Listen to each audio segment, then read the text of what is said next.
Kadimunda dikala bunye mayanda. Sekala bubu balunda mai. Kadimunda dikala bunye mayanda. Yekoza nimulombe. Wanda minomoywan. Yesu nimulomba. Wanda minomoywan. Konoboni somo nyinyi mayanda. Konoboni somo nyinyi mayanda. Zami wanyu.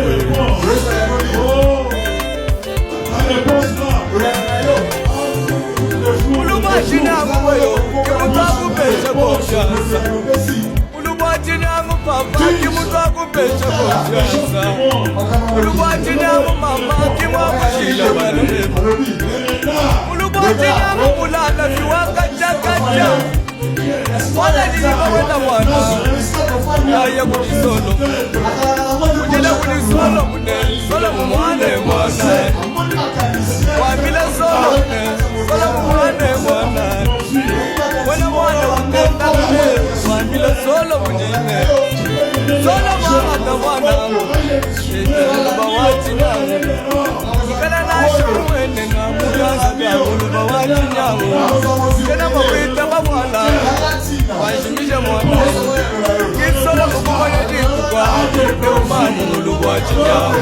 Wakanga Pourquoi c'est passé comme ça? L'homme qui a crié en cœur doit travailler avec les pensées spirituelles, pas les pensées charnelles, la composée de la chair. Il va me suivre puisque tu as vu des miracles. Non, il va me suivre pour appliquer la parole de Dieu, pour pratiquer la parole de Dieu. En premier lieu, quand tu pratiques la parole de Dieu, lui là viendra te donner ce dont tu as besoin. Alléluia. Un autre dit, Seigneur, je te suivrai. Laisse-moi d'abord aller assouvir mon Père. Jésus répond, laisse les morts assouvir leurs morts. Toi, chien, suis-moi. Nous déchons beaucoup de choses. Nous déchons pourquoi? Parce que nous avons des passages charnels. Parce que nous avons la communauté de la chair. Il a reçu la force. Va. Je suis là. Sera avec toi. Premièrement, le royaume des cieux. Tout ce que tu cherches là, ça sera accordé après. Alléluia. Quelqu'un qui a reçu le Saint-Esprit doit d'abord servir Dieu. Doit voir qu'est-ce qu'il peut faire pour la robe des cieux. Maintenant, tout ce qu'il cherche vous sera donné après. La raison pour laquelle la Bible nous dit cherchez premièrement le royaume des cieux. Et si vous allez chercher après, vous sera accordé au nom des choses. L'autre dit, Seigneur, j'aime te suivre. J'ai reçu le Saint-Esprit. Laisse-moi d'abord aller prendre congé à ma maison. Je suis dit, ce sont des passés charnels. Quelqu'un qui a déjà mis la main à la charrue, si elle regarde en arrière, il n'est pas digne. Si toi tu as reçu l'onction, si toi tu as reçu la puissance, ne reste pas en position fixe. Prenez la main au nom de Jésus. Parle, prie, danse, chante. Tout ce qui est là, il sera avec toi. Alléluia. Amen. L'esprit de force. Quelqu'un qui a reçu de cet esprit, il ne peut pas rester en position fixe. Il doit marcher. Il va marcher dans cet esprit-là. L'esprit-là va vous conduire. L'esprit-là va vous éduquer. L'esprit-là va faire beaucoup de choses dans sa vie. Alléluia. Ce qui est important, ce n'est pas les blabla. Ce n'est pas le blabla. Quelqu'un qui a reçu Va marcher avec les yeux. Va travailler avec les yeux. Va œuvrer avec les yeux. Il va fermer ses oreilles. S'il ferme ses oreilles, il va bien marcher. Quand il va écouter les injures, les problèmes, les maladies, les informations, il va se lever. Alléluia. Moi quand je marche, je marche avec mes yeux. Pas les oreilles. Le monde que nous voyons avec vous est jaloux. Quand tu marches avec les yeux, avec les oreilles, tu vas échouer. C'est différent. Mon ami, laisse-moi t'exhorter. Ferme tes oreilles. Va de l'avant. Ce que tu as reçu, Dieu sera avec toi. Alléluia. Oh, on a dit ça. On a dit ça. Pour toi, n'écoute pas ça. Va de l'avant. Il y a quelqu'un qui voit tout. Il est au ciel. Même les injures. Une fois, il a dit, je serai ennemi de tes ennemis. Alléluia. Toi, progresse. Avance. Au nom de Jésus. Nous lisons Deutéronome 28. 1, 2, 3, 4, 5, 6. Deutéronome 28. Chapitre 28, verset 1 jusqu'à 6. Rapidement. Dieu a besoin de toi. Donner sa force. Il peut faire son onction pour toi. Toi, tu sois mobile. Tu ne peux pas être immobile. Tu as reçu la force de l'âme de Dieu. Mets-toi debout. Agis. Parle. Même devant les sorciers. Parle. Si tu as en toi une force plus que la sorcellerie. Même devant les problèmes. Parle. Agis. Dieu est avec toi. Ne crains rien. Dieu est avec toi. Deutéronome chapitre 28. Si tu obéis à la voix de l'Éternel ton Dieu, en observant et en mettant en pratique tous ces commandements que je t'ai prescrits aujourd'hui,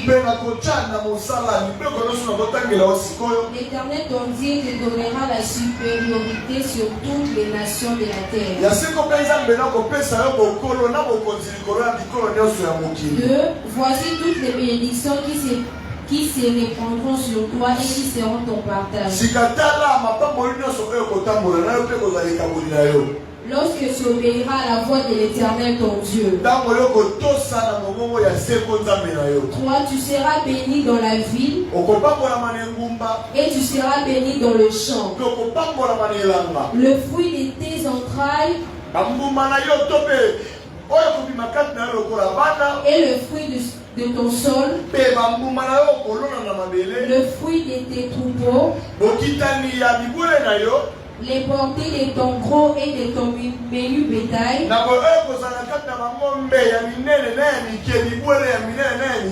toutes ces choses seront bénies. 5. Ta corbeille et ta huche seront bénies. Tu seras béni à ton arrivée et tu seras béni à ton départ. C'est l'Éternel te donnera la victoire sur tes ennemis qui s'élèveront contre toi. Ils sortiront contre toi par un seul chemin et ils s'enfuiront devant toi par 7 chemins. Amen. 8.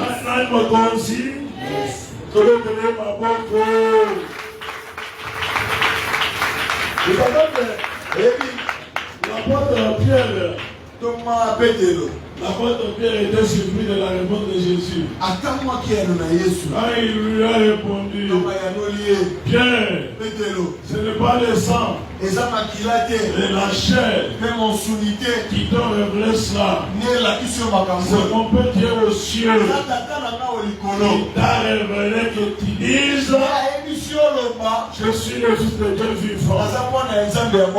Alléluia. Amen. Il comprend de dire, toi tu es Pierre. Sur cette pierre, je bâtirai mon église. Vous savez que l'église décidera sur la terre sera décidée au ciel. Vous savez que l'église liera sur la terre sera liée au ciel. Vous savez que l'église liera sur la terre sera liée au ciel. Il dit, si tu mets ma parole en pratique, je vais embellir ta route. Je vais te donner la supériorité. Quelqu'un qui marche dans la parole de Dieu. Quelqu'un qui met la parole de Dieu en pratique. Laisse-moi te dire, il a la supériorité partout, dans tous les domaines. 6 mois, je pratique la parole de Dieu tout entier, sans mélange. J'ai la supériorité sur toutes choses.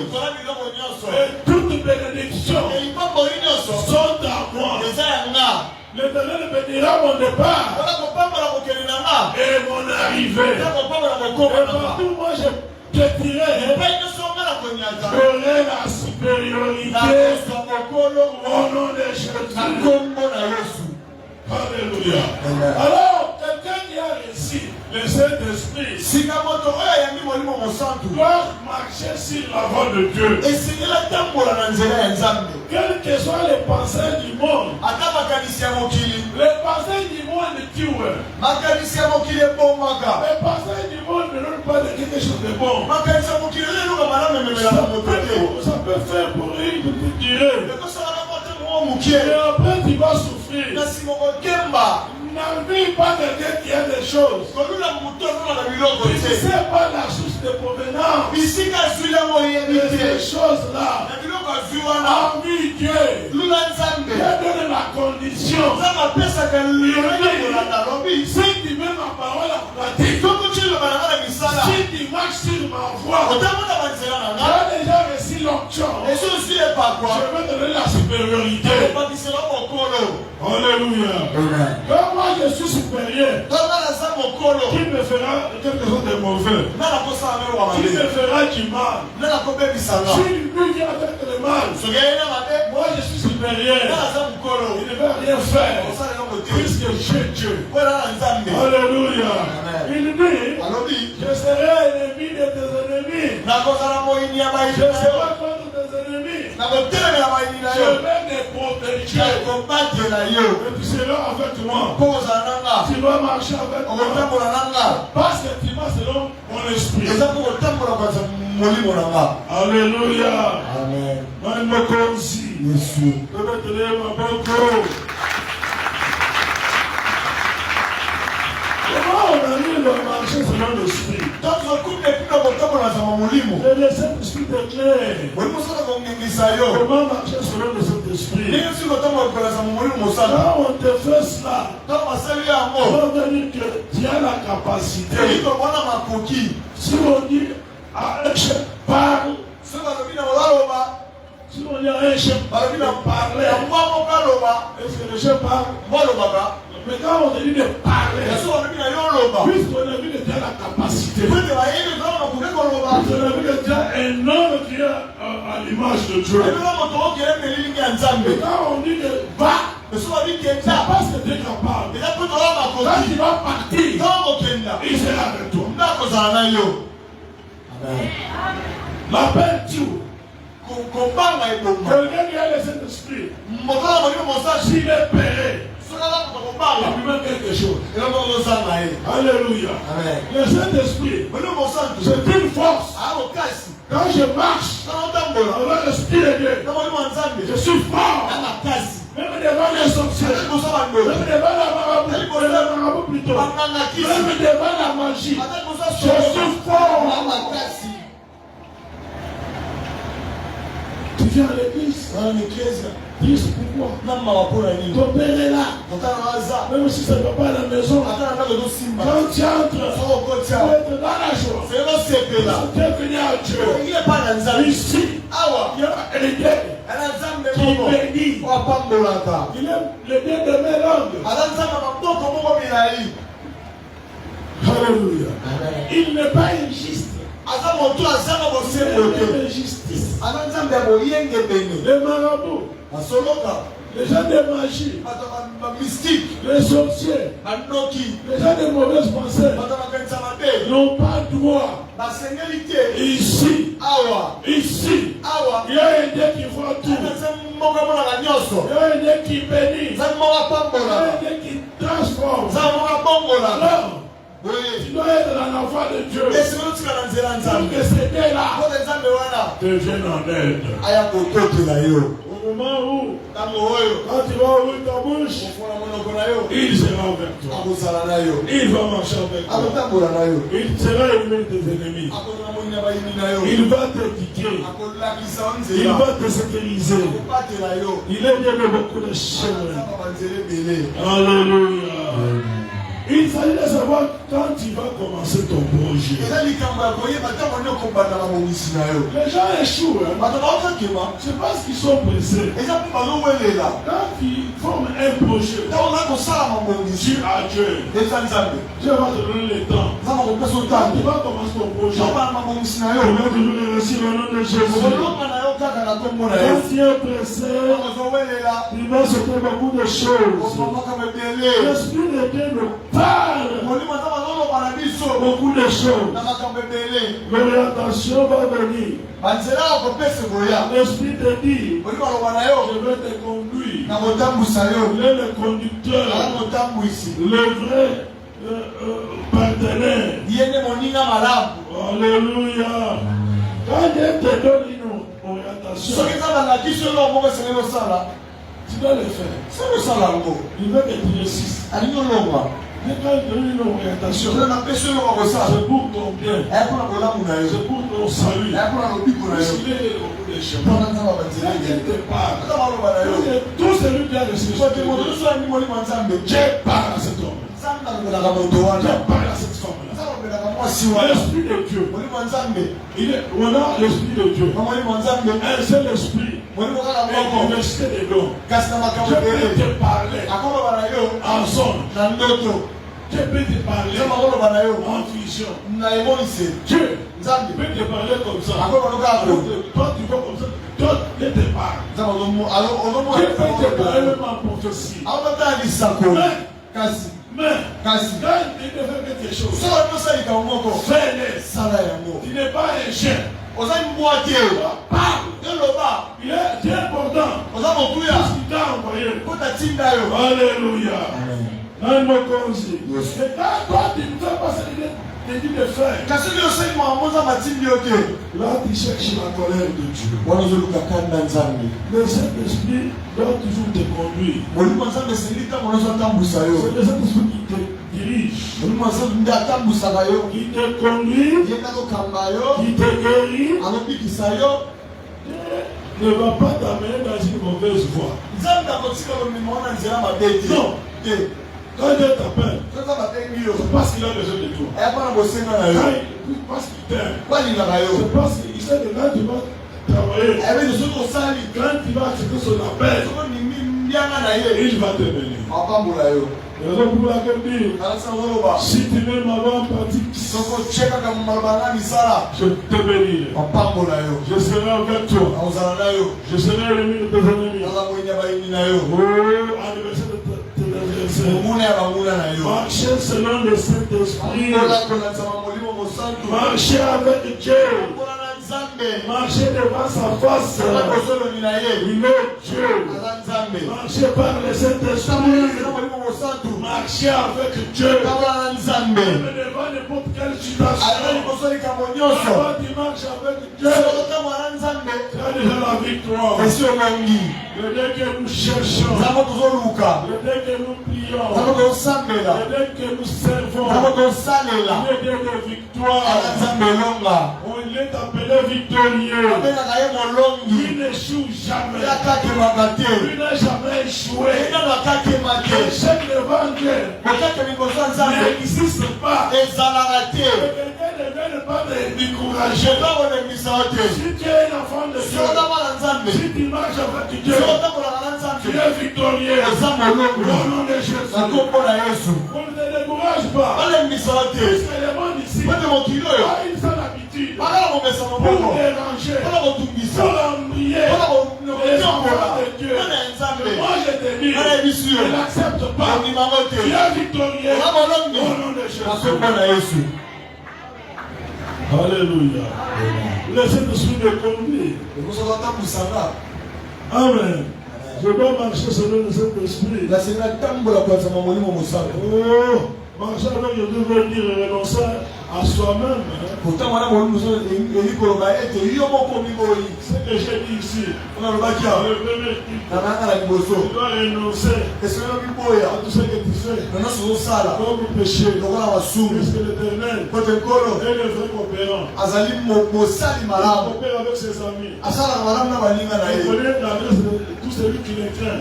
Il connaît le nom de tout celui qui les craint. Il te voit. Même si tu es dans une eau noire, dans une pierre noire, Dieu te voit.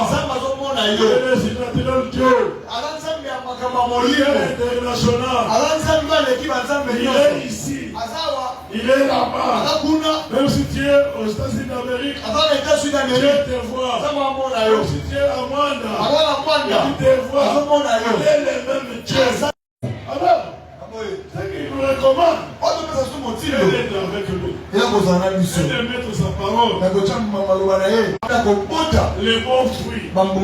Les fruits dignes de repentance. Les fruits qui montrent qu'ici il y a quelqu'un qui Dieu. La vie humaine est bonne. Mais à une courte durée. Si tu veux emmener ta route, si tu as réussi la force, si tu marches avec l'Esprit de Dieu, embellis ta route, modifie tes œuvres. Les actes sont comment? Quand quelqu'un se repent, il va changer automatiquement. Il va avoir l'image de Dieu. À l'église, tu es spirituel. Quand tu es à l'église, tu pars à l'extérieur, tu deviens charnel. Ce que tu fais, est contre la parole de Dieu. Non, quelqu'un qui marche avec le Saint-Esprit, il est le même partout. Même s'il est à l'église, il est le même. Même s'il est de l'église, il est le même. Dieu opère dans les actes. Alléluia. Change tes actes. Ton projet.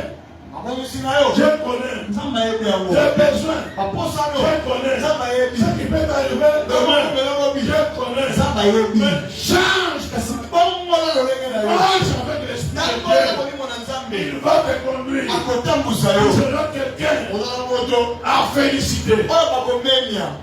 Qu'est-ce qu'on peut faire pour toi ici? Si toi tu es dans la débauche, on ferait quoi? On t'enseigne d'abandonner la débauche. Parce que la main de Dieu soit sur toi. Qu'est-ce qu'on peut faire tout? C'est lui qui bénit. Ce n'est pas les pasteurs. Ce n'est pas les tontons. C'est lui qui bénit. C'est Dieu. Le créateur de l'univers. Tu dois être en bonne relation avec ce Dieu-là. Si tu es en bonne relation avec ce Dieu-là, beaucoup de gens viendront te dire félicitations. La Bible dit qu'ils sont de chaque tribu viendront prier avec vous. On dit que Dieu est avec vous. C'est la raison pour laquelle nous sommes venus adorer Dieu avec vous. Et bien que tu sais, avec courage, va faire ta publicité. Alléluia. Amen. Quand il va devenir, qui agit. Il n'est pas mort. Il est vivant. Il parle. Il est que de l'action. Alléluia. Amen. Jésus Christ.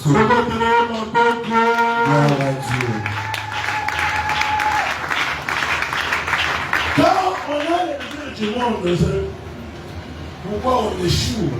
Tel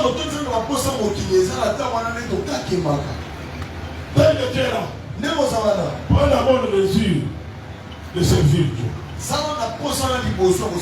Tu seras heureux. Je te dis, premièrement, Dieu. D'abord, Dieu.